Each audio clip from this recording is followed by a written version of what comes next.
या संसमान्यतेमुळे प्रचंड मोठा धोका होतोय. अघोषित शिक्षक भरती बंद होणार आहे. हजारो शिक्षक अतिरिक्त होणार आहेत. जिथे 20,000 शिक्षक अतिरिक्त होणार आहेत.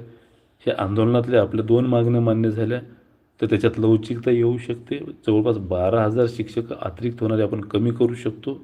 अर्थात उरतात 8,000 तर 10,000 शिक्षकच सेवानिवृत्त होणार आहेत. तर तिथले 2,000 मनपाचे जवळपास 3,000-4,000 साधारणतः 4,000 रिक्त असलेली पदे एखादी 1,500 अगोदरची आणि पेसा वगैरे इथली 4,500.